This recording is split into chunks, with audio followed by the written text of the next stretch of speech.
मेरी शर्ट का रंग जरूर ग्रीन है, लेकिन दिल में तिरंगा है और मन में है नीला समंदर। जी हाँ, वर्ल्ड कप का सबसे बड़ा मैच भारत और पाकिस्तान आ गया है 14 अक्टूबर। वीडियो तेरह को हो रही है क्या रिकॉर्ड, कोई दिक्कत नहीं है क्योंकि सारी इंफॉर्मेशन अपने पास है।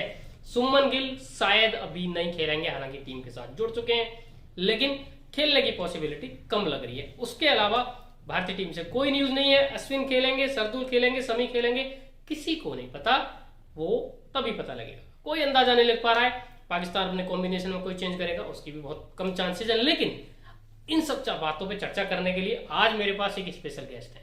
मैं अकेला बात नहीं करूंगा, मेरे साथ बात करेंगे क्रिकेट कमेंटेटर जुनैद। तो देखते हैं, कर लेते हैं जुनैद से बात, क्या क्या बातें होती है, आप भी मजा लीजिए। कैसे हैं जुनैद? बढ़िया मोहित, आप कैसे हैं?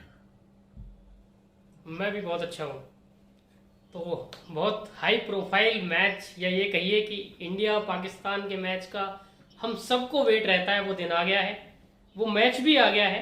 इस मैच को लेके बहुत हाइप है, बहुत लोगों को उम्मीदें हैं कि पता नहीं कैसा होगा। लेकिन वो पता नहीं कैसा होगा से मेरा आपसे ये सवाल है, अभी तक वर्ल्ड कप में जितने मैचेज हुए हैं सब वन साइडेड मैच हुए हैं।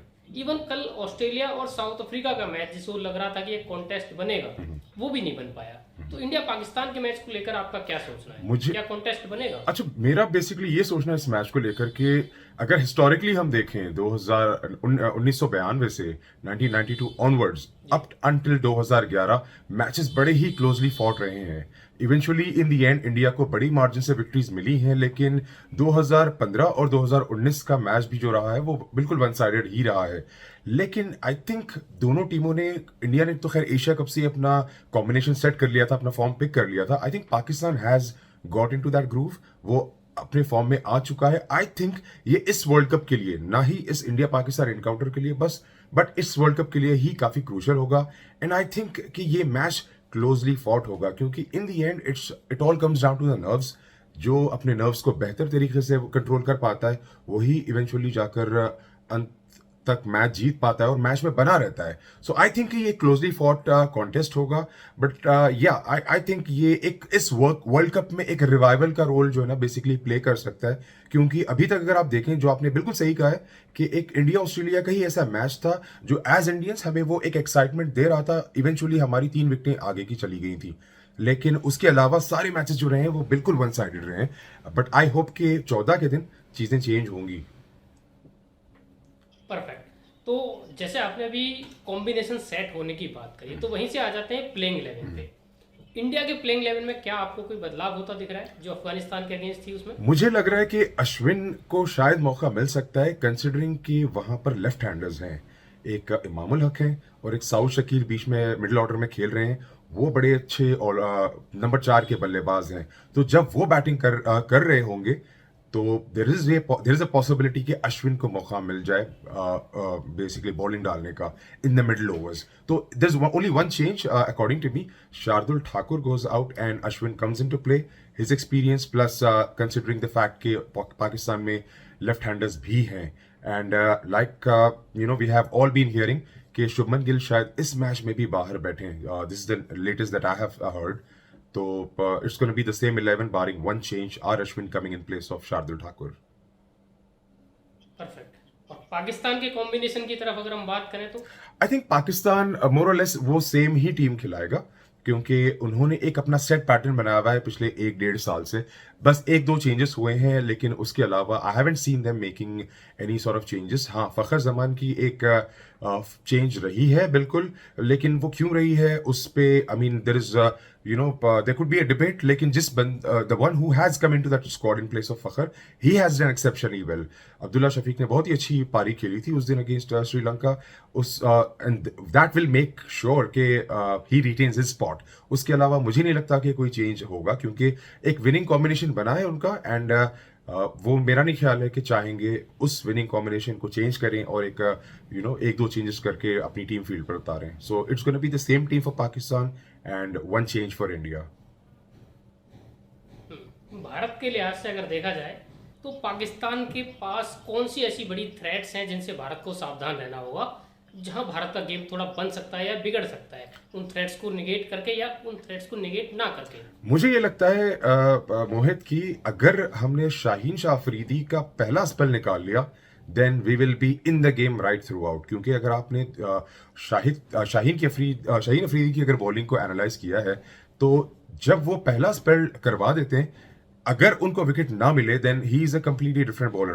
बैट्समैन उनके ऊपर अच्छे से डोमिनेट कर पाता है एंड जैसे कि आपने श्रीलंका की गेम में भी देखा, he ended up I think giving away maybe शायद 63 और close to 70 runs, I don't exactly remember the figure, और this has happened in the past as well. लेकिन वही अगर Shaheen early on in the spell lethal हो जाते हैं और एक दो विकेट चटका जाते हैं, दो स्पेशली अगर वो हमारी ओपनर्स को ले जाते हैं, देन आई थिंक के दिक्कतें आ सकती हैं। अगर आपने इन दो मैचेस में देखा है, we haven't gone beyond Rahul, KL Rahul. अभी हार्दिक पांड्या और जडेजा की बैटिंग नहीं आई है, so I think will have to be keep that in mind. Shaheen Afridi का स्पेल निकालना है और इंडिया के पास we have enough fire power कि हम आगे जाके भी एक्सेलरेट कर सकते हैं।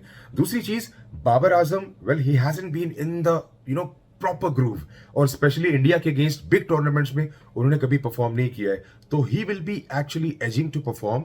एंड तीसरा मेरा पिक होगा साउथ शकील, क्योंकि वो बड़ा ही टेक्निकली गिफ्टेड बैट्समैन है और उसका बल्ला बड़ा सीधा आता है, वो वो गेम को चलाना जानता है basically. So Shaheen, Babar and Saud Shakeel, ये मेरे तीन पिक्स होंगे पाकिस्तान की साइड से। ओके, और अगर ये भारत के लिए पूछूं, रिवर्स कर दें हम अगर क्वेश्चन को, रिवर्स पाकिस्तान को कहां सावधान रहना होगा? ओके, पाकिस्तान को सावधान रहना होगा जसप्रीत बुमराह। वो एक out and out match winner है इंडिया के लिए as far as bowling is concern. I think batting में मुझे लगता है केएल राहुल एंड रोहित शर्मा, मैं इन पे ज्यादा बैंक कर रहा हूं। I know for the fact कि Virat Kohli has done exceptionally well. अगर आप मतलब मुझे बड़ा डिफिकल्ट होता चूज करना, क्योंकि हमारे पास thank God we have all 11 players who can contribute in their ways, but top 3 को चूज करना in the form they are in, I think Rohit Sharma was due for a big one, जो उन्होंने अफगानिस्तान के अगेंस्ट स्कोर की है।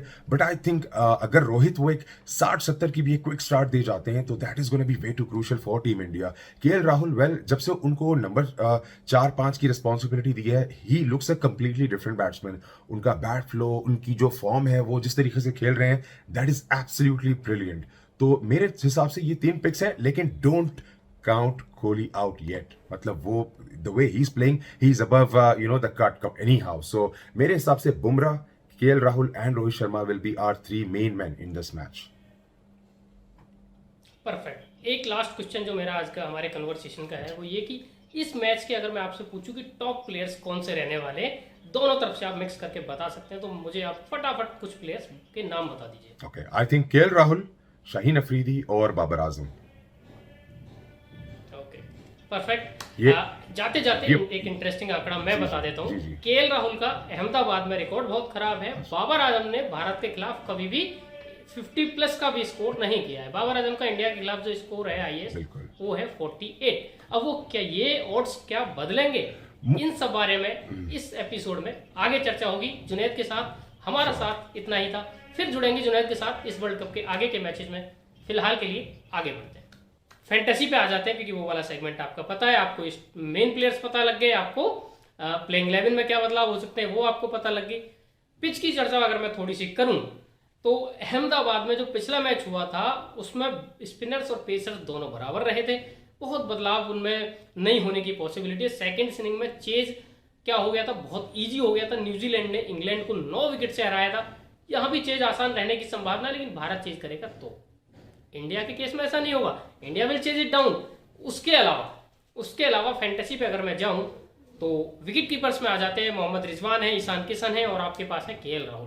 KL Rahul तक batting पहुंचेगी, form अच्छा है। ईशान किशन फर्स्ट स्पेल में थोड़ा सा मुश्किलें फेस कर सकते हैं, तो मैं केएल राहुल के साथ जा रहा हूं और जा रहा हूं मोहम्मद रिजवान के साथ। उसके बाद अगर आप आगे बढ़ेंगे और आगे बढ़ते हुए आप देखेंगे बैटिंग में, तो बैटिंग में आपके पास विराट कोहली है जिनको आपको लेना है। रोहित शर्मा को भी मैं जरूर लूंगा, क्योंकि शाहीन शाह अफरीदी इतनी बड़ी थ्रेट नहीं लग रहा है जितना है। 132 134 की बॉलिंग कर रहे हैं, और शाहीन पहने कब होते हैं, जब 140 प्लस जाते हैं। तो 130 पे Shaheen is not the same bowler जो वो 140 पे होते हैं, वो एक फर्क है, और जिसको रोहित शर्मा कैपिटलाइज कर सकते हैं।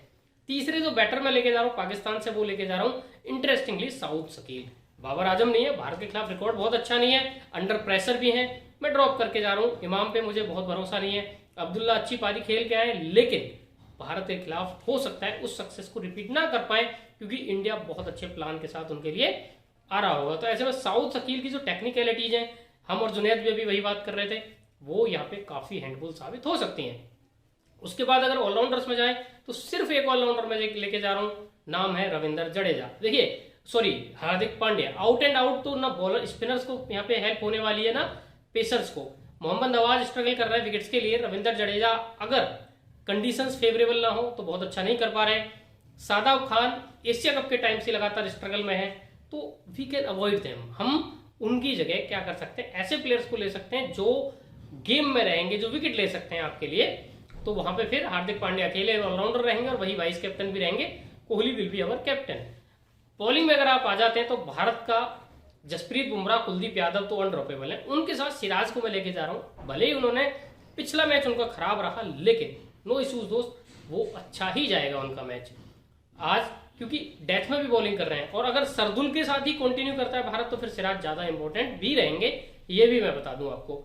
अगर आगे चलें पाकिस्तान की तरफ तो शाहीन को मैं यहाँ पे ड्रॉप कर रहा हूँ, क्योंकि अगर जैसी गेंदबाजी वो अभी कर रहे हैं, एशिया कप फाइनल के टाइम से वो दिख रहा है कि पूरी तरह फिट नहीं है, पाकिस्तान उनको बस कैरी कर रहा है क्योंकि शाहीन शाह का नाम है। तो भाई अगर वैसा रहना है तो शाहीन को एक से ज्यादा विकेट मिलने की पॉसिबिलिटी मेरे को नहीं लग रही है। In that case Hasan Ali और Haris Rauf will be great choice, उन दोनों को मैं लेके जा रहा हूँ। इस तरीके से हमारी फैंटेसी टीम बनी। आज हमने वीडियो में कुछ नया ट्राई किया, नए तरह का वीडियो आया, आपको कैसा लगा हमें जरूर बताइएगा। लाइक शेयर सब्सक्राइब कमेंट जरूर करें, अपना प्यार हमेशा की तरह देते रहें। मैं तो आपसे मिलता रहूंगा। फिलहाल इजाजत दीजिए, टाटा बाय बाय, जय माता दी।